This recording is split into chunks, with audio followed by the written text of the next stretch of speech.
Me están avisando que ya estamos en conexión vía Zoom con nuestra invitada especial del día, que es la doctora Gretel Ledo, así que le damos la bienvenida. Acá la saludan doctora Alejandro y Belén desde AN24. ¿Cómo le va?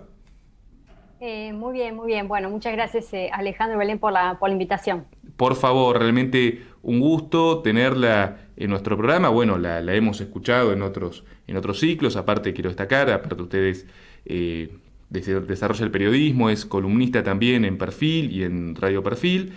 Así que bueno, doctora, antes que nada saludarla y bueno, queríamos aprovechar este tiempo con usted como para hacer una entrevista y analizar algunos de los puntos, ¿no?, más salientes. Tuvimos un 2020 sumamente singular, un 2021 que se proyecta de igual forma, y con usted queríamos pensar un poco cómo viene este proceso y en qué va a deparar, digamos, ¿no?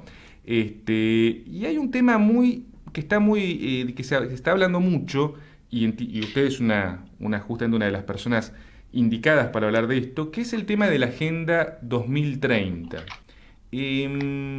Lo que le queríamos preguntar, bueno, primero si le podría decir un poco a la teleaudiencia, digamos, someramente, qué es la Agenda 2030 y cómo actualmente se está aplicando y cómo se está acelerando su aplicación en este momento por parte de diferentes naciones. Sí, bueno, la pregunta es más que interesante, teniendo en cuenta el contexto en el cual está asumido el concierto de naciones vinculado justamente a una especie de desaparición virtuosa, entre comillas, del capitalismo. O sea, Ajá. frente a esta situación de que no está funcionando el modelo de producción, de acumulación de dinero, de riqueza y, por supuesto, de distribución, aquellos que están manejando absolutamente todas las redes de poder y no necesariamente uno puede identificar a países específicos, por más que estén liderando bloques regionales. Me refiero a la misma China, me refiero a la potencia económica que representa Alemania, a países líderes como los Estados Unidos de América. Esto escala a un nivel que ya no tiene que ver con una cuestión de jurisdicción territorial. Esto está vinculado a corporaciones, está vinculado a grandes empresas financieras, grandes empresas bancarias, grandes corporaciones también tecnológicas, y empresas también vinculadas desde línea de farmacéuticas hasta un sinnúmero de, digamos, de provisión de bienes y servicios que hoy por hoy están concentrando la mayor capacidad de capital y de acumulación de capital financiero y agiotista en desmedro de aquellos países que, por supuesto, han colocado a disposición no solamente los recursos humanos, sino lo que es más gravoso también, al igual que los recursos humanos, muy gravoso, los recursos naturales. En este concierto donde se ha decretado prácticamente la defunción del sistema capitalista tal y cual nosotros lo concebimos, nace esta Agenda 2030 con mucha anticipación, Ujú. con una especie de ideario correlato en el cual se tiende a bregar por la identificación de problemáticas globales que van a requerir la solución de políticas globales. Ajá. El concepto de Estado-nación territorial ha fenecido, Ujú. el concepto de soberanía política, de independencia económica, el concepto también de libertades individuales, porque ahora hay una preponderancia por el bienestar colectivo, hay una preponderancia por el resguardo de los famosos derechos de cuarta generación, y ahí incluyo a los derechos ambientales. Por supuesto, recordemos que con la reforma de la Constitución del 94 en nuestro país se incluyen los derechos de incidencia colectiva, de defensa del consumidor, Claro. derechos ambientales, que dan lugar a acciones con legitimación activa de parte de, no necesariamente personas físicas, sino personas jurídicas, ¿sí? Una asociación está legitimada con legitimación activa para incoar una acción, ¿sí? Una acción legal, porque ve conculcado un derecho de cuarta generación. En esta cuestión de cuarta generación, el ambiente cobra un lugar sustancial, y ahí podemos ingresar con el famoso Acuerdo de París. Y la Claro. Agenda 2030 tiene un enclave fundamental en lo que es el cambio climático. Los seres humanos son los responsables directos de, si se quiere, este desgaste y de cómo se llegó a la ausencia de convivencia pacífica, armoniosa entre recursos naturales y recursos humanos. Entonces, cuando se coloca una responsabilidad directa en el ser humano porque está contaminando en el sector productivo, porque a partir de su desarrollo logístico está perturbando esa convivencia armoniosa con los recursos naturales, donde ya el libre albedrío, sí, ¿por qué no? Y la libre disposición de los derechos individuales de los sujetos y de las corporaciones y de las empresas puede llegar a perjudicar al ambiente, ahí es cuando se coloca una especie de freno, una especie, digamos, de paredón, donde el avance y esa libre disposición que tienen los estados para forjar políticas puertas adentro, empieza a colocarse en telejuicio, ¿no? Frente a ese escenario, justamente, es donde cobra un lugar fundamental el tema ambiental. Con lo cual, se van a poner de acuerdo las naciones que hoy por hoy están detentando la mayor capacidad, digamos, de generación de riqueza, y ahí sí, automáticamente otros países, le hace Argentina, América Latina en general, que por supuesto son países en desarrollo, no van a tener otro lugar, digamos, más que una banca dentro de ese escenario, y van a tener que forzadamente aceptar esas condiciones, ¿no? Porque ya estamos hablando que los grandes países y las grandes corporaciones financieras están manejando este ideario, que tiene que ver con políticas supranacionales, la identificación de conflictos y problemáticas globales, y que subyace una situación de incapacidad de la clase dirigente y de los estados-nación para administrar políticas soberanas. Y ahí sí hablamos justamente de un escenario totalmente peligroso, porque se lee una especie de visión comunitaria, mancomunada, o un avance, si se quiere, del comunismo en todos los aspectos, ¿no? Porque estamos hablando de políticas que escalan justamente a una situación de homogeneidad, bajo la ilusión de un capitalismo solidario, un capitalismo inclusivo, ese famoso capitalismo que se lanzó el año pasado con el acuerdo, por supuesto, del Vaticano. Claro. Justamente, usted sabe, doctora, que hace un par de semanas atrás entrevistábamos a un diputado, al diputado Suriani, de la provincia de Salta, y él manifestaba su preocupación porque justamente en pos de un postulado que es válido, que es proteger los recursos naturales, hoy por hoy muchas provincias ven limitado la posibilidad de explotar sus propios recursos en beneficio de sus economías locales en función de esto. Y como usted dice, y acá esto es algo que me parece muy importante apuntarlo, hay hay una construcción discursiva, narrativa y ahora estructural y política como para crear las condiciones de crear una suerte de, como se hablaba antes, ¿no? El famoso mundo 1, digamos. Creo que estamos lamentablemente camino hacia eso, aparentemente. Sí, exactamente. Sí, bueno, estaba recordando la distopía orwelliana, ¿no? Exacto. Donde, esta especie de anomia, ¿no? Max Weber también hablaba de la anomia, tiene que ver con la ausencia de reglas. Y la verdad que parece muy macabro todo esto, y es importante que lo estemos, dándole difusión suficiente a través de estas plataformas. La verdad que, los felicito a ustedes por toda la tarea que están haciendo. Muchas y gracias. Cada uno de nosotros que investigamos de manera independiente y abrimos un poquito esa ventana mental, ¿no? Que es muy difícil cuando existen los famosos medios hegemónicos que concentran absolutamente todo, y está realmente orquestado, porque estamos hablando cómo el manejo de medios de comunicación también forma parte del relato detrás del relato, y cómo han construido este avance y este amordazamiento, si se quiere, pues se ha colocado prácticamente un amordazamiento y un muérdago a la vez, un muérdago mortuario, totalmente de muerte, y no solamente hacia el capitalismo, sino hacia los Estados-nación y los derechos individuales de las personas. Fíjense, y ahí quiero abrir una cápita especial a una figura que quizás no es muy nombrada en Argentina, que es una figura nefasta, que es Lawrence Fink, que es Larry Fink. Sí. Este hombre es el propietario de BlackRock. Fíjense que este fondo de inversión está justamente abocado a brindar servicios, no solamente de manera individual, sino a corporaciones para colocar los activos en lugares específicos y lograr la mayor rentabilidad posible. El objetivo final, en realidad, es lograr empobrecer a cada uno de los países para que cuando llegue el momento se convierten en accionistas. Así logró concretar la unión entre Bayer y Monsanto, ¿no? Y por eso quiero rescatar un poco lo que usted me mencionó de este dirigente del interior de nuestro país, cómo esto está totalmente asociado a la alimentación transgénica, ¿no? Cómo poco a poco esta unidad de este gran fondo de inversión, que no solamente busca la pauperización de cada uno de las empresas, no solamente estatales, sino del sector privado, para después hacerse de las acciones, también vienen por los recursos naturales.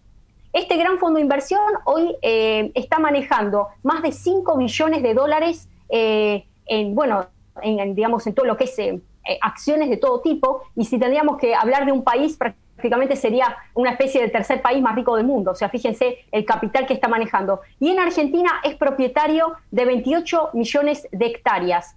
De alguna manera catapultó hace muy poco la unidad entre Bayer y Monsanto, porque tienen una teoría justamente de concentración largoplacista y monopolista, ¿no?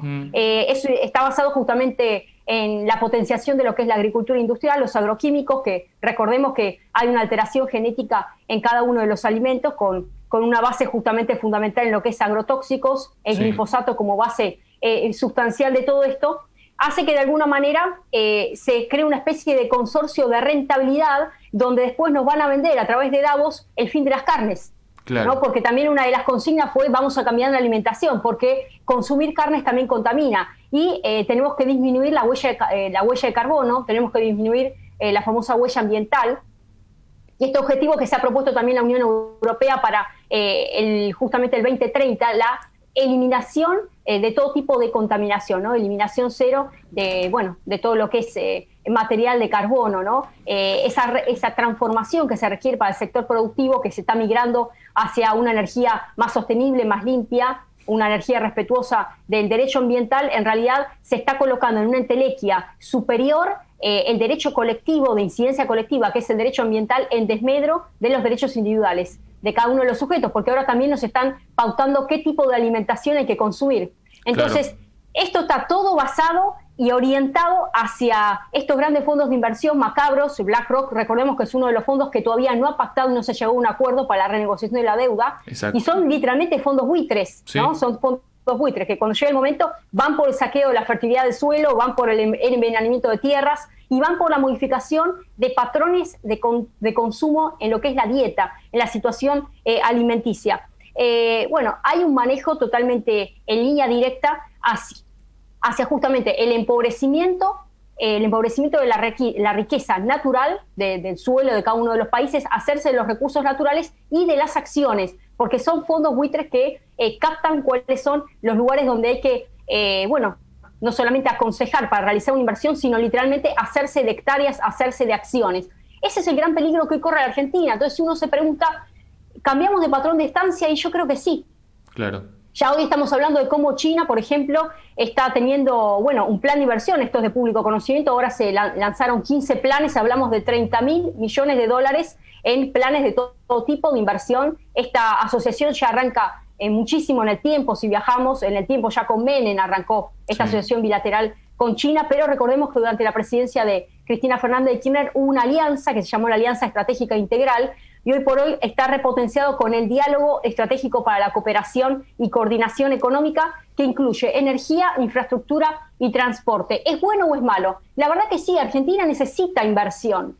La pregunta es cuáles son las condiciones, cuál es la ventana que se le está guardando de soberanía y de autodeterminación para establecer todo lo que es la propiedad, para que las licitaciones no sean a 50 años, para que las condiciones las pueda establecer con claridad el Estado soberano. Si no, ya literalmente estamos avanzando sobre un terreno que tiene que ver con la independencia. Y fíjense cómo esto está ligado con Davos, esto está ligado justamente con la Agenda 2030, esto está ligado con el gran reseteo, que es el avance hacia justamente lo multilateral, pero lo multilateral no en un sentido positivo, sino en un sentido peyorativo, porque con el avance indiscriminado hay que tirar por la borda cierto manejo de libertades y de autonomía, de autodeterminación de los pueblos, de libertades individuales. En todas las políticas, si tenemos que hablar de acá de la salud, no nos alcanzarían los programas, ¿no? Claro. Cómo esto está totalmente ligado hacia cómo se crean condiciones de emergencia, cómo se crean condiciones caóticas,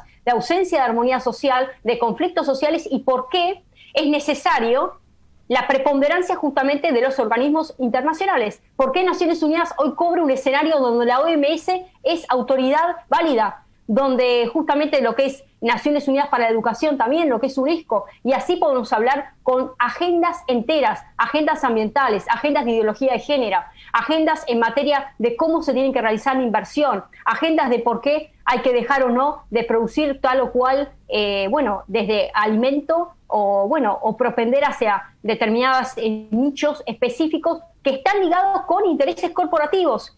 Claro. Porque acá no se está velando por ese famoso capitalismo inclusivo que nos quieren decir que los ricos, los grandes popes de este mundo, el 1% de la población del mundo que, digamos, aglutina toda la riqueza, está sentándose por el benéfice o por el bienestar del mundo. No, lejos de suceder eso, lo que están haciendo es una política literalmente de limpieza, es una política bien maltusiana. O sea, aquello que sobra y aquello que ya no es productivo hay que sacarlo del mapa. Y dentro de esa área también está, lamentablemente, nos gusta o no, la clase media.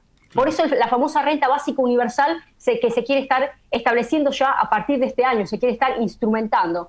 Entonces, toda esta situación de pobrismo, de miseria, que se está avanzando, esta situación de pobreza, porque acá ahora viene la otra pandemia, ya no estamos hablando de una situación de salud, estamos hablando de una situación productiva, estamos hablando de cientos de puestos de trabajo que van a quedar totalmente, bueno, ya quedaron en desguace total. Entonces, ¿qué va a pasar con esa gran cantidad de clase media que vivía a través de su trabajo dignamente y que hoy por hoy ya no existe esa fuente de recursos? ¿Cómo van a formar a sus hijos? ¿Cómo van a progresar socialmente?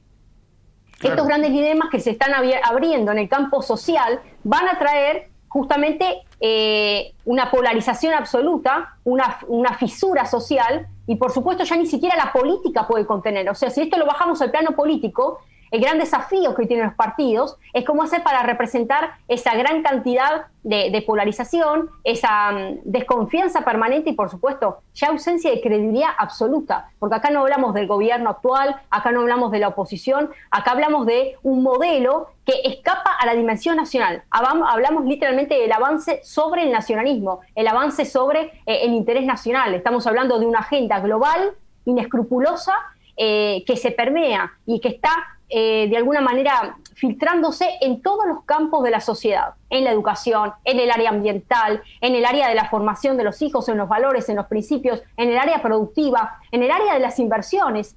Es muy difícil en este escenario encontrar un hueco para poder posicionarse fuertemente como país. Y ahí sí quiero hacer una especie de paréntesis con lo que fue la administración de Donald Trump.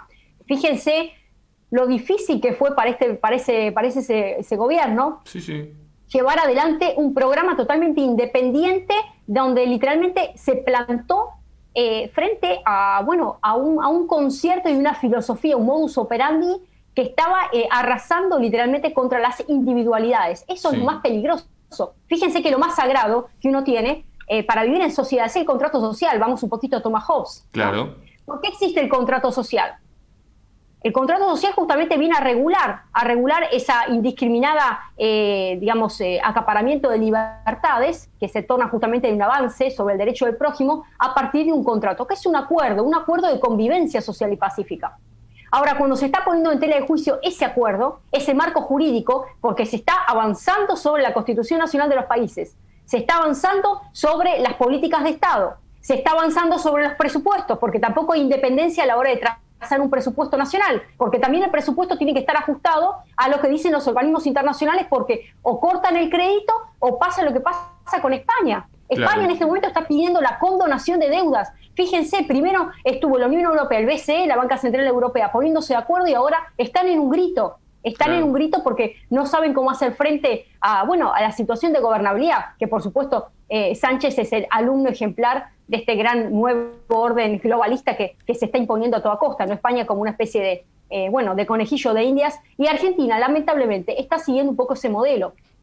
Entonces va a ser muy difícil en este año, que es un año electoral, porque no estoy encontrando ni desde el oficialismo ni desde la oposición un discurso claro que arroje luz a esta serie de cuestiones que hoy por hoy no se están analizando y son realmente peligrosas, porque no nos podemos quedar en el plano local de qué pasa con la seguridad, qué pasa con el empleo, qué pasa con la inflación, qué pasa con los niveles de desarrollo productivo, con la capacidad instalada de producción que tiene nuestro país, porque estamos siendo un poco con una miopía fuerte, una miopía realmente importante, y no llegamos a comprender que estamos inmersos donde Argentina es una ficha más de un pequeño escenario, digo pequeño porque las sillas son contadas, de quienes realmente digitan absolutamente todo. Claro.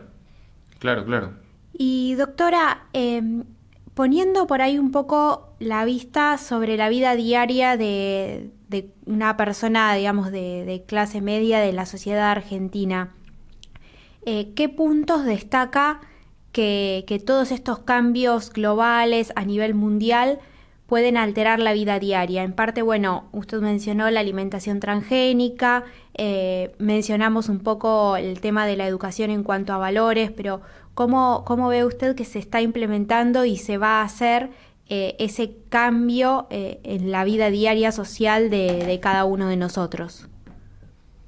Bueno, la verdad es que ya arrancó todo este proceso de cambio, de modificación. En primer lugar, creo que las plataformas, las guías de comunicación hoy están jugando un papel trascendental. Fíjense cómo a partir de una de las preguntas iniciales que realizó Alejandro cuando arrancó el programa, habló sobre el tema de la aceleración, ¿no? ¿Y qué es lo que aceleró justamente esta emergencia sanitaria a nivel global? Quiero decir emergencia porque no quiero utilizar otra palabra. Esta emergencia, este escenario, de alguna manera aceleró y catapultó una agenda que está ligada totalmente a el necesario avance del control social, ¿sí? Claro. Ahora, ¿cómo opera el control social? El control social opera cuando existe una antesala, y esa antesala es el condicionante para que el gobernante de turno pueda colocarse en un pedestal y una aplicación absoluta, digamos, totalmente abierta, a una serie de políticas que no van a ser cuestionadas. Y la antesala se llama temor, la antesala se llama paura, la antesala se llama justamente una especie de limbo donde el ser humano ya no sabe cómo continúa su vida diaria. Estamos hablando de la afección directa de la vida cotidiana.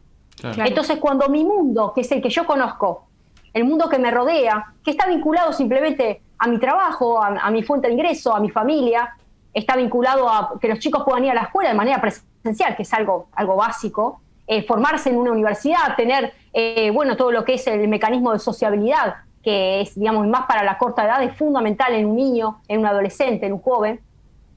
Cuando se alteran esas pautas, se altera incluso mi vida cotidiana, porque yo ya no tengo que ir a trabajar físicamente. Tengo que quedarme en casa, en ese mismo lugar, ese espacio físico, que la mayoría de las veces clase media es un espacio reducido, porque no está planificado para que uno trabaje y estudie y haga absolutamente todo su vida cotidiana totalmente encerrado. O sea, es antinatura que el ser humano permanezca encerrado, es antinatura. Sí. Entonces hay una predisposición a una enfermedad, ¿de qué tipo? No física, psíquica. Claro. Entonces, cuando aparece la enfermedad psíquica, aparece el enfrentamiento, aparece la erosión de determinados vínculos, que quizás de manera la convivencia en un matrimonio, con los hijos, filial, de todo tipo. Y aparece también la figura de los padres, que tienen que hacerse cargo de una responsabilidad que de por sí le compete a la institución académica, en este caso, a la escuela, por supuesto que los padres forman en valores, pero la instrucción, la realiza el establecimiento educativo. Entonces, ¿cómo se balancea esa situación caótica? Bueno, después la gran cantidad de denuncias que hubo sobre el tema de violencia, porque esto está ligado totalmente a la violencia domiciliaria, violencia en familias, como aumentan las estadísticas de separaciones y otras yerbas más. Claro. Entonces, fíjense cómo, de alguna manera, todo tiene un correlato y todo tiene una antesala del temor. Finalmente, ese temor y a una especie de predisposición de lograr la implantación de una agenda, y esa implantación de una agenda y una disposición que está ligada totalmente a ciertos escenarios que van a permitir a la persona salir del encierro. Cuando se plantea un escenario sanitario y de salida a través del mecanismo de salud, que por supuesto están implantados desde la OMS, no hay otro lugar más que la aceptación lisa y llana, ¿sí? Ahora, para poder acceder también a esos mecanismos, ya se está hablando del famoso pasaporte vacunatorio, digamos, una especie de pasaporte, digamos, si se quiere, sanitario, ¿no? Que de alguna manera también van a avalar si uno quiere no solamente realizar una movilidad física, transportarse de un lugar a otro, sino también inscripciones, renovaciones de registro, un sinnúmero de cuestiones que están ligadas a tener o no al día, si se quiere, esa especie de carta sanitaria, ¿no? Claro. Entonces, vuelvo a decir, se crean las condiciones para el avance sobre esferas que son personalísimas, porque uno es el que termina decidiendo, ¿sí? Claro. Entonces, aquella persona que no acepta las condiciones, automáticamente queda relegado a un plano de sos el artífice necesario y culpable de que esta situación de emergencia continúe, incluso un potencial factor para poder contaminar al resto, aún siendo sano. O sea, Es una locura absoluta, y esto, volviendo a la vida cotidiana, está también ligado al control, porque ahora ya están todos los dispositivos, justamente por la cuestión de encierro y no ir a lugares públicos, desde la banca móvil hasta los pagos, personas de edad avanzada que han tenido que, pedir ayuda a nietos, a familiares para hacer todo trámites a través digitales, ¿no? Ya lo son de público conocimiento. Entonces, este avance hacia la digitalización, hacia la industria 4.0, este avance justamente hacia todo lo que es los mecanismos virtuales. Fíjense, ahora nosotros estamos haciendo una nota también a distancia, cuando generalmente uno va en piso, yo lo digo por experiencia, estuve todo el año 2019 literalmente en los medios de comunicación, todo el año prácticamente, y ahora se ha abierto este nuevo mecanismo, pero volvemos a lo mismo, siempre detrás hay un negocio, siempre está el negocio de las famosas redes sociales. Fíjense como a Donald Trump de la noche a la mañana le barrieron una cuenta social, era el único lugar donde podía expresar su pensamiento y lo que está sucediendo, no a vos y a mí, al presidente de los Estados Unidos. O sea, ya llegamos a un nivel donde, vuelvo a decir, estas grandes corporaciones que manejan redes sociales, que manejan todo lo que es software, todo lo que es mecanismos de comunicación, se han colocado en dueños, ¿no?, absolutos, donde el Estado ya no tiene lugar y ningún tipo de posibilidad de mover una ficha. Eso es lo peor, que los propios Estados, los gobiernos, se han colocado en rehenes. Exacto. En una situación que uno se pregunta, ¿va a haber posibilidad de dar un giro holístico? ¿Es posible o no es posible? Bueno, a Donald Trump no se lo permitieron. Claro. Y estamos hablando del presidente de los Estados Unidos, no estamos hablando de un país de África, con todo el respeto que nos merece, pero estoy hablando a nivel, lo que implica el peso geopolítico, ¿me explico? Por supuesto, sí. Entonces ahí es donde, vuelvo a decir, en un año electoral para nuestro país es bastante complejo, y yo no estoy viendo, la ciencia cierta, creo que compartimos el análisis con ustedes, estamos viendo ni desde la oposición, hablo de la oposición, puntualmente desde el voto fuerte que sacó el gobierno anterior, no estoy hablando de pequeños espacios. El voto fuerte del gobierno anterior y el gobierno actual, este tipo de análisis no se está haciendo. No se está diciendo cuál es el relato que hay detrás de Davos. ¿Y dónde está Argentina? Porque Argentina está sentada en Davos. Ese es el tema. Claro. Argentina está sentada junto con Canadá, junto con Alemania, con España, está sentada con Italia.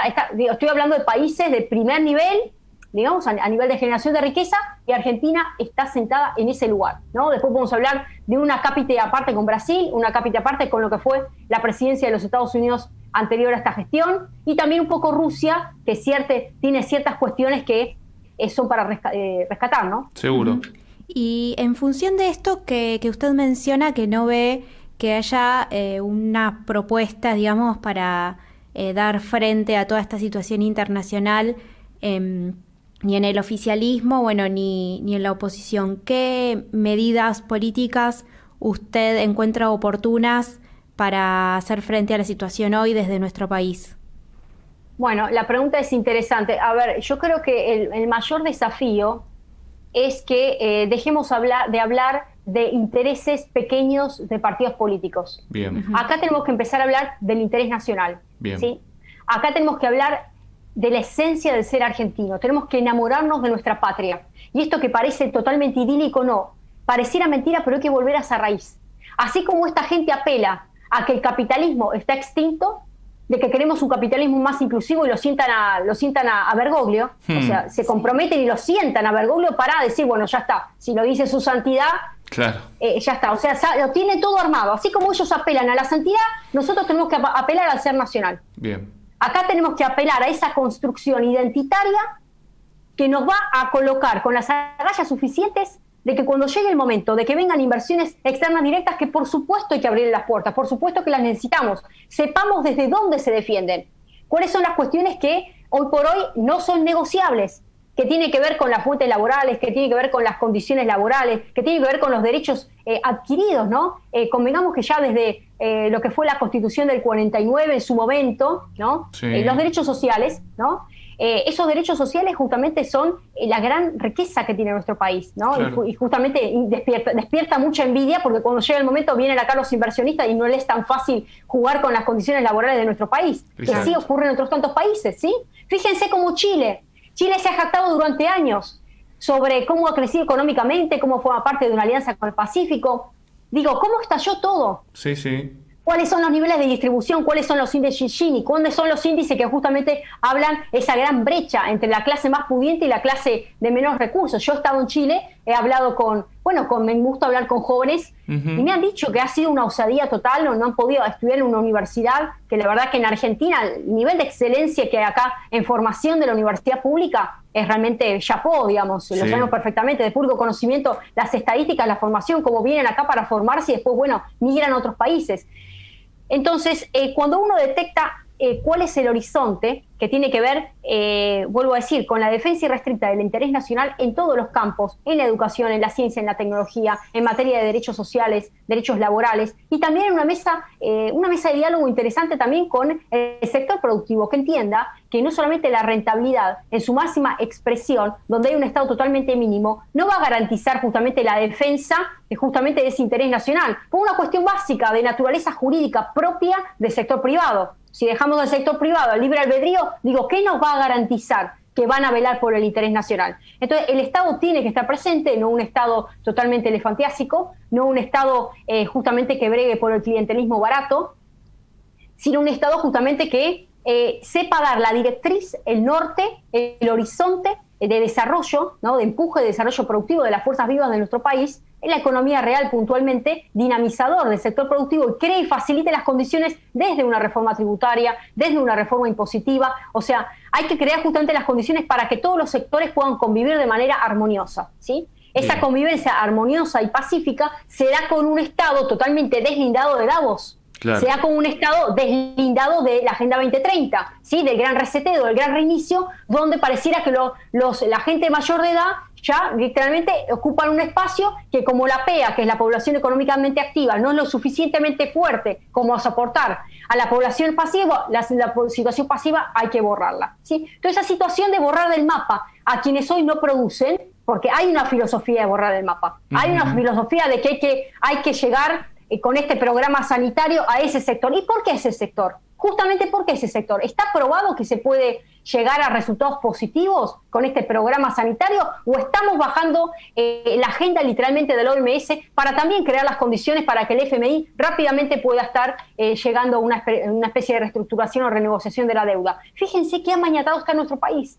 qué amañatado está de pies y manos, ¿sí? Claro. Entonces, si vamos al plano político, vuelvo a decir, va a ser virtuoso aquel espacio político que puede identificar aquellas líneas que no son negociables y que se deslinde de esa agenda, que hoy no lo está denunciando ni la oposición ni el oficialismo. Correcto. ¿Sí? Y vuelvo a decir, ya se llevó puesto una presidencia importante de los Estados Unidos. Acá hay que tener la táctica. Porque si uno va de frente contra los Soros, contra los Gates, con los Rockefeller, los Rothschild o los Larry Fink, contra toda esta situación totalmente morbosa, es muy difícil lograr la gobernabilidad, ¿sí? Porque ahí, esto es bastante pesado para indagar un poco sobre toda esta filosofía, si no ya tenemos que entrar en el cabal. Es bastante profundo para indagar.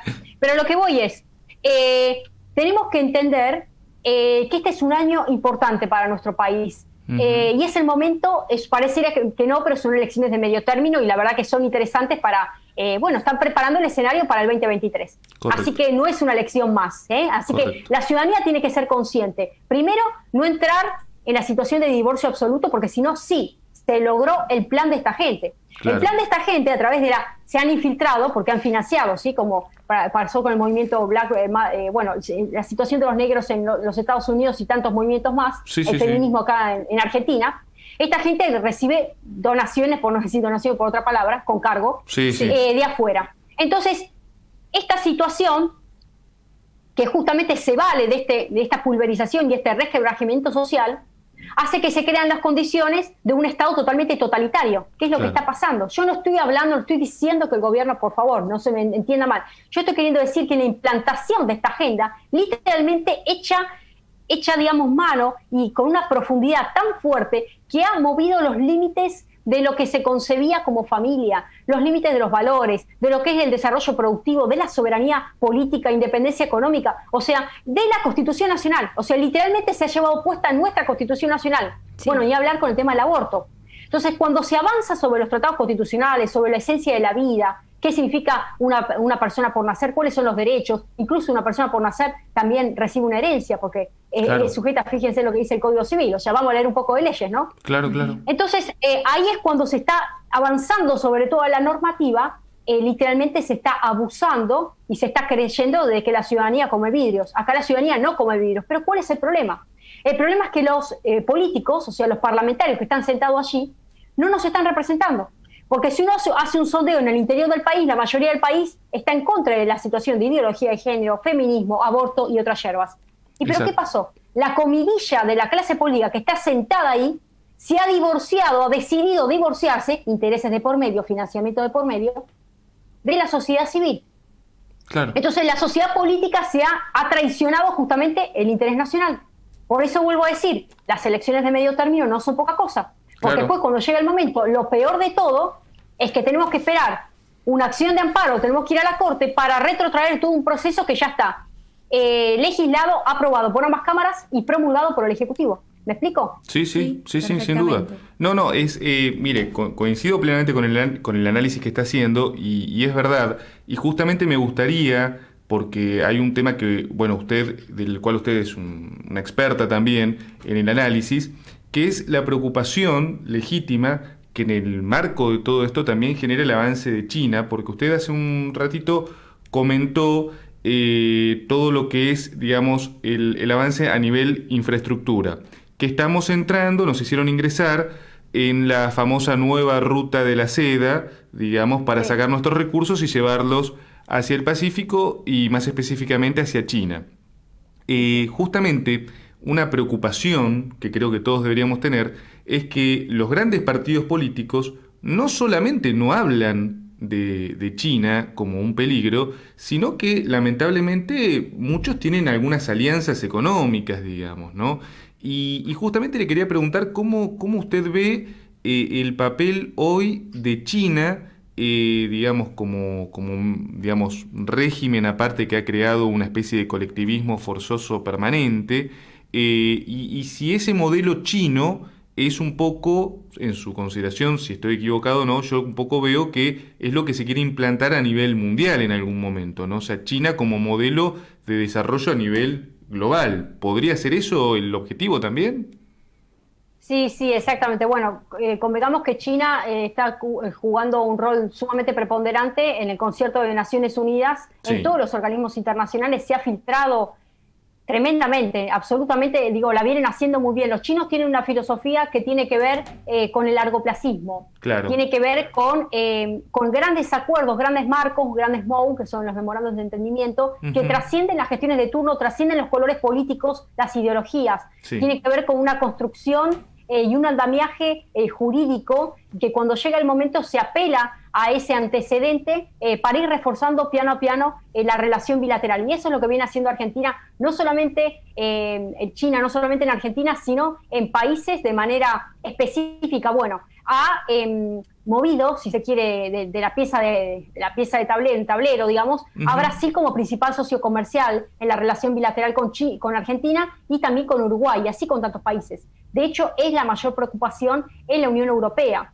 Claro. Cuando estamos hablando del avance de esta nueva ruta de la seda, se puede hablar de una franja, una franja, una ruta, que tiene que ver con toda una cosmovisión, histórica, pero que reivindica una presencia asiática fuerte en toda la región. Y ahí quiero hacer un paréntesis, porque el año pasado, en medio de toda esta locura, esta folía, fíjense cómo China siguió avanzando, ¿sí? A pesar de todos los inconvenientes, incluso de la posible atribución de responsabilidad directa que hizo, literalmente denunció el presidente de los Estados Unidos, Donald Trump, en ese momento, sobre quién era el que había originado esta situación, ¿no? Exacto. Quién era el autor material. A partir de ahí empezó a enfriarse un poco la relación y las grandes peleas y distanciamiento de China con los Estados Unidos. A pesar de todo eso, o sea, de esa incriminación directa, que no es una incriminación liviana, a pesar de todo ello siguió trabajando en este avance de andamiaje de cooperación internacional y se lanzó la Asociación Económica Integral Regional, que está conformado por 10 países de la ASEAN, que ya fue creado en el 1967, Indonesia, Filipinas, Malasia, Singapur, Tailandia, Vietnam, Brunei, Camboya, Laos y Myanmar. Ajá. Y se agregan estos 5 países, esto fue el año pasado, que son China, Japón, Corea del Sur, Australia y Nueva Zelanda. Esta asociación económica integral regional están agrupando prácticamente todo, digamos, un PBI, un nivel de PBI a nivel mundial ya acaparan, digamos, y se colocan por encima de, bueno, desde Unión Europea, ni los Estados Unidos, ni hablar. Claro. Entonces, este avance que justamente tiende a una especie de mapeo donde hay una afluencia directa de mercancías y de bienes, donde no va a haber justamente ningún tipo de arancel, una facilitación a la hora de comercial. De alguna manera quieren ir desplazando, por supuesto, el objetivo principal es la hegemonía de los Estados Unidos y desplazar también el dólar. Claro. Porque también se empezó a hablar, ahora cuando ya se empezó a lanzar el famoso yuan digital, se quiere establecer literalmente como una moneda el patrón por excelencia de intercambio en las relaciones internacionales. O sea, China está jugando su mejor ficha en el desarrollo comercial. Y cuando llega el momento, establece un alto al freno de disputas, porque por ejemplo con Australia siempre tuvo disputas específicas, bueno, ni hablar con Japón. Esas disputas fue bien claro China cuando dijo, bueno, las dejamos de lado, estamos hablando de comercio. Entonces, fíjense cómo la estrategia de China va avanzando. Y cuando llega el momento, mantuvo conversaciones telefónicas Xi Jinping con Alberto Fernández, y fue bien categórico cuando pidió, bueno, apoyo para estas inversiones. Y la verdad que Xi Jinping dijo lo siguiente, eso fue el año pasado. Dijo, nosotros no tenemos ningún problema y queremos invertir, pero ¿cuál es la condición? Que Argentina forme parte de la nueva ruta de la seda. Claro. Entonces, este trayecto que está vinculado también con el desarrollo de infraestructura energético, con todo lo que es prácticamente la necesariedad que tiene China de expansión, de hacerse de recursos naturales, el famoso acuerdo de carne porcina que el año pasado estuvo en parte frisado y ahora se reactivó, han colocado a Argentina como el famoso patio trasero necesario para que haya un despegue en todas las áreas, porque China se está haciendo de territorio y de recursos naturales para seguir creciendo. Y Argentina es un peón más dentro de esta visión. Pero ahora quiero hablar de algo más fundamental, que no está vinculado con los alimentos y con el desarrollo energético y de infraestructura y de dinero, porque tampoco, no pasa tanto por el dinero, sino que pasa por la visión estratégica y geopolítica que tiene China para liderar toda América Latina. Bien. Que eso es más peligroso. Fíjense que el propio Biden, ahora hubo pocas declaraciones donde lo reconoce. O sea, reconoce perfectamente que la ambición que tiene China es justamente el liderazgo y el posicionamiento de América Latina. Claro. Lo reconoce esta gestión. Ya Donald Trump lo sabía perfectamente. Tal es así que, fíjense que hace el año pasado fueron las elecciones para, la designación para la presidencia del BID, y Donald Trump por primera vez históricamente se postula un americano, que tradicionalmente nunca fue un americano, siempre fue alguien de origen latinoamericano, ¿me explico? Sí. Recién en la última parte del gobierno de los Estados Unidos, Trump se aviva, por así decirlo, o mejor dicho, activa ese plan de decir, bueno, acá está avanzando China, nosotros tenemos que hacer algo. Claro. Porque está claro que siempre los Estados Unidos tuvo una asociación con la famosa, Canadá y México, el famoso TEMEC. Ese fue el fuerte de los Estados Unidos. Y por supuesto, el acuerdo transpacífico en gran bloque versus China, versus el avance de China que ya había inaugurado Obama. Entonces, en esa situación, Donald Trump empieza a percatarse del posicionamiento que está teniendo China, fundamentalmente con la predisposición a realizar inversiones con bajo costo, licitaciones a 50 años, las condiciones, las establecen ellos, pero con grandes cantidades de dinero que hoy por hoy ningún país está en condiciones de vertir la gran cantidad de dinero que está virtiendo los chinos, ¿me explico? Claro. Si uno tiene que hablar de un país singular, yo no estoy hablando de que vienen las inversiones de la Unión Europea, porque hablamos de un bloque regional. Yo estoy hablando del país a nivel singular. Claro. Hoy es China. Entonces, ese tipo de ofrecimiento que está haciendo China, lo hizo acá, lo hizo en Brasil, lo hizo en Uruguay, lo hizo en la Unión Europea, lo dijo Merkel. Merkel también dijo, estamos preocupados por el avance a nivel, todo lo que es infraestructura, puertos, desarrollo de rutas, vías férreas. Bueno, fíjense que ahora en Davos se expresó que se va a venir para muy poco el fin de la utilización de aviones para la clase media. Y ahí sí también vemos una estrategia de China. Porque justamente los aviones contaminan y va a quedar justamente para la clase más pudiente, y se declaró para la Unión Europea el año 2021 el año del ferrocarril, así como lo escucharon. Se va a lanzar justamente los famosos traslados traslados, digamos, de poder estar, digamos, con los famosos vagones nocturnos, ¿no? Digamos, sí. que uno puede trasladarse de ciudad a ciudad. Digo, yo lo he hecho también. He estado viviendo en Italia y me he trasladado a Viena, por ejemplo, en tren, ¿no? Y había que dormir en tren, digamos. Pero digamos, este mecanismo de que con la filosofía justamente y el objetivo que para el 2030 se llegue al plan justamente de emisiones cero de dióxido de carbono, la Unión Europea está abrazando y declarando el año 2021 como el año del ferrocarril.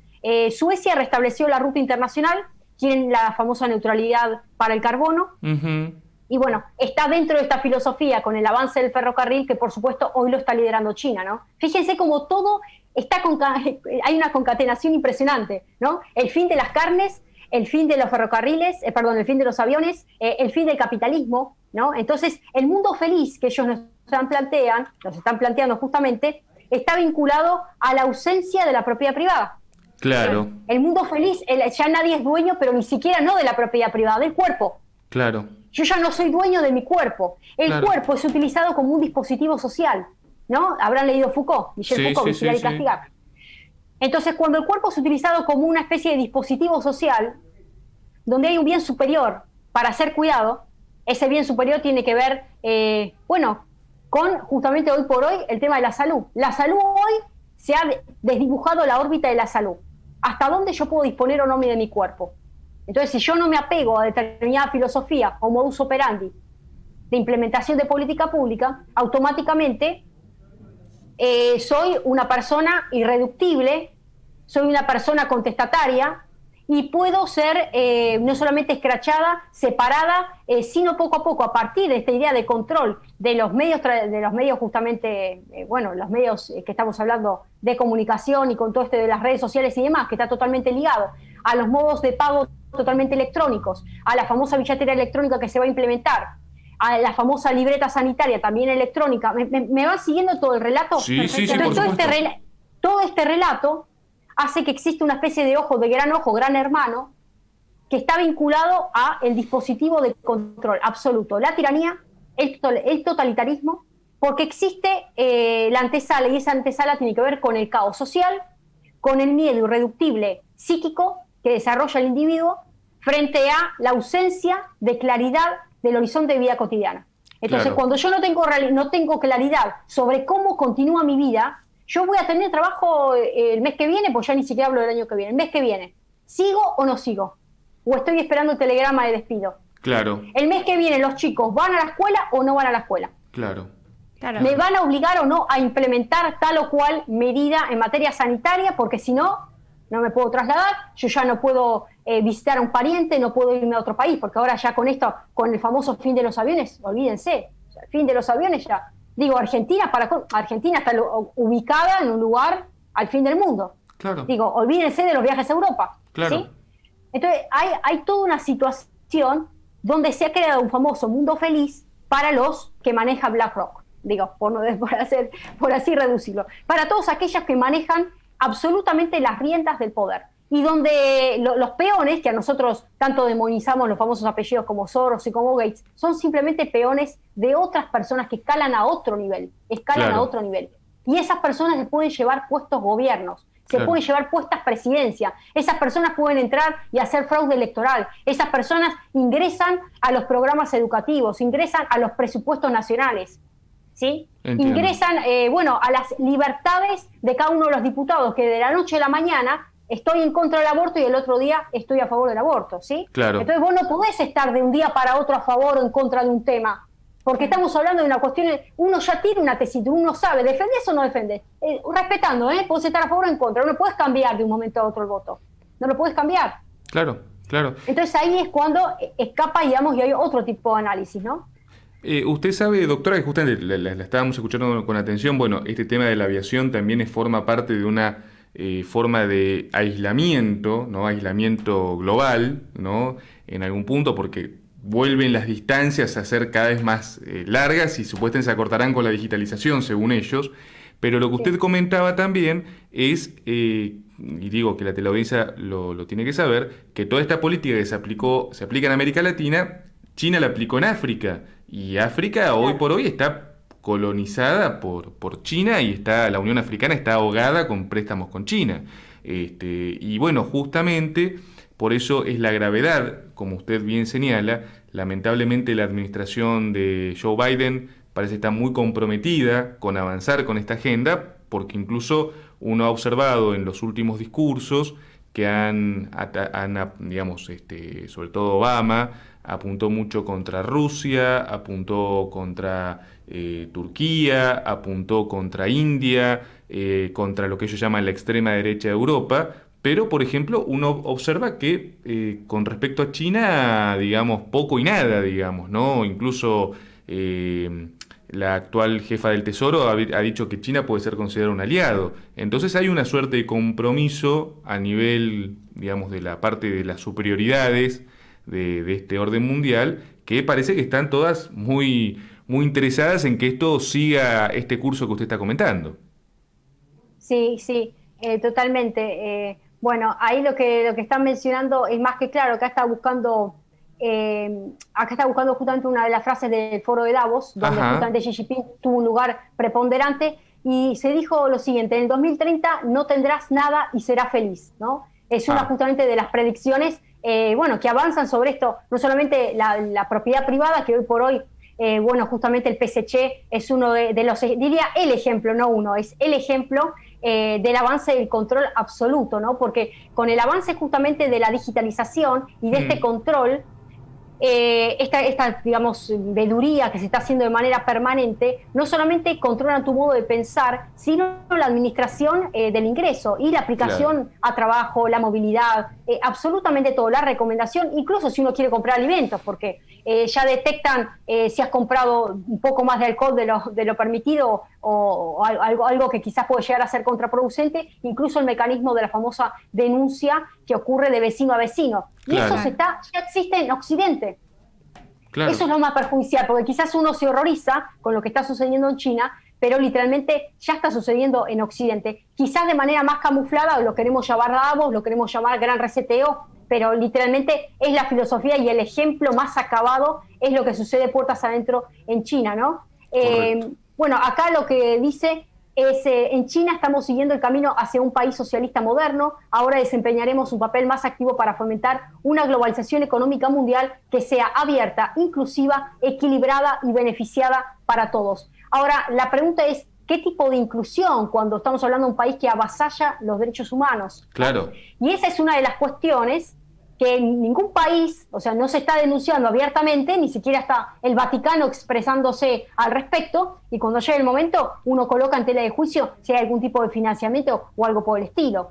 Porque llega un momento donde uno se percata de cómo puede ser que un país que literalmente hoy por hoy es el ícono de atropello de las libertades individuales, o sea, es brutal lo que se está sucediendo. De hecho, se ha secuestrado gente directamente contestataria al régimen, saben perfectamente lo que pasa con los órganos, que hay extracción de órganos. Bueno, la verdad que ponerse a hablar de este tema es muy delicado, pero todos aquellos que profesan una religión, una fe, independientemente de la que sea, el hecho de, ¿por qué es tan importante para ellos identificar a aquellos que profesan una fe? Porque es una persona que no llega a colocar ni a Mao Zedong ni a Xi Jinping en un pedestal de adoración y veneración absoluta, donde hay que repetir el manual de lo que dice el partido de qué implica ser un buen ciudadano chino, ¿no? Exactamente. Entonces, cuando la fe sobrevuela a otro escenario, a otra dimensión, que la trascendencia que uno entiende que el cuerpo, porque a ver, vamos a convenir en algo que creamos o no creamos, ¿no? Para el público que nos escucha. Digamos, del polvo venimos y al polvo volvemos. Porque les pregunto, ¿nos vamos con algo al ataúd? ¿Con qué nos vamos? No nos vamos con nada. No nos vamos con la propiedad, no nos vamos con la ropa, con los honores, con la fama, con absolutamente nada, ¿sí? O sea, vinimos desnudos y volvemos desnudos, ¿sí? Del polvo vinimos y al polvo volvemos. Entonces, una persona que profesa la fe, que sabe que hay otro tipo de vida que tiene que ver con la espiritual, que va más allá de lo material, es una persona peligrosa. Es una persona que no se subyuga, es una persona que no necesariamente repite como oveja mansa lo que dice el sistema. Por eso hoy está tan perseguido el tema religioso. Y ahora ya también volvamos para acá, volvamos para Occidente. volvamos con el apoyo que tuvo Donald Trump. ¿Qué parte del sector apoyó Donald Trump? No solamente la clase media, los patriotas, línea militar, el interior profundo de los Estados Unidos, sino la gente creyente, la gente de fe. Exacto. Y este modelo actual y esta gestión es totalmente, digamos, casada con el otro bando, ¿no? Por no decir otra cosa más. Totalmente. Entonces, cuando se está avanzando sobre incluso la libertad religiosa, la libertad justamente de profesar una fe, una creencia, que pone en tela de juicio la obediencia irrestricta hacia la autoridad máxima, ¿sí?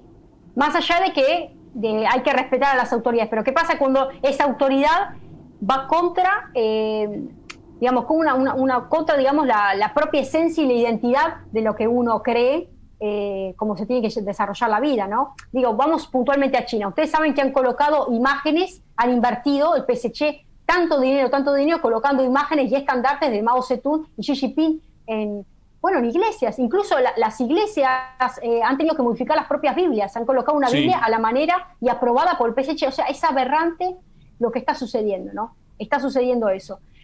Por eso el tema justamente del avance de este programa sanitario que está queriendo implementarse, donde hay un perjuicio directo a una modificación genética de la persona. Esas son las cosas que no se están diciendo. Por eso, en definitiva, cuando es algo del fuero íntimo, uno tiene que decidir. Ahora, ¿qué pasa cuando la persona está totalmente velada? Porque hay un sistema de comunicación, digo, el 95% de la comunicación y el de nuestro país está totalmente velado, o mejor dicho, parte lo sabe y parte se calla o parte está ensobrada. Claro. Entonces ahí es muy difícil que la ciudadanía pueda establecer un juicio crítico, ¿no? Fíjense que hay muchos sociólogos que hablan de la distancia crítica. ¿Qué es la distancia crítica? Es la distancia que se establece entre la información, que pareciera veraz y objetiva, o debería serlo, ¿sí? Y, el juicio de validez o la subjetividad que establece, digamos, aquel que recepciona esa información, ¿no? Hoy por hoy no existe esa distancia crítica, sino que se toma como verdad absoluta. ¿Por qué? Porque preponderó la antesala, siempre volvemos a la antesala, que es la paura, que es el temor inusitado, ¿sí? El famoso, y ahí sí, volvemos a Hobbes, el timor mortis, el temor a la muerte. El temor a la muerte hace que yo aplique esa política sanitaria y cualquier persona que sea reacia es digna de ser denunciada. Y ahí sí estamos en China, porque lo que está pasando en Argentina es China directamente. Sí, Una persona que está caminando por otro sendero, piensa de manera directa, automáticamente lo colocan como responsable material de la prolongación de esta emergencia sanitaria. ¿Sí? Exacto. Exactamente. Está claro, digo, porque yo lo sufrí en carne propia, seguramente ustedes también. Sí.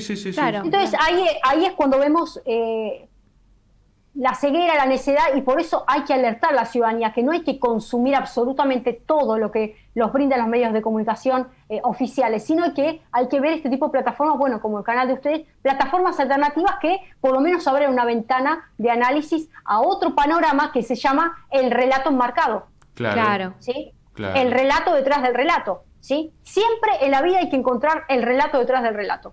Claro. O sea, esta filosofía que nos dicen acá de capitalismo abierto, inclusivo, equilibrado, y sentamos al Vaticano con el aval, han hecho la orquestación de manera tal que sentaron a todas las corporaciones financieras, a todos los grandes financistas, los que manejan estas corporaciones, que ya detentan un capital tal que agrupan prácticamente PBI de países enteros. Ese es el gran problema, que se han pulverizado los límites de los países convencionales, territoriales. El nivel de territorialidad por el cual se definía un Estado-nación hoy está perimido. Entonces, ¿qué es lo que nos queda en este escenario?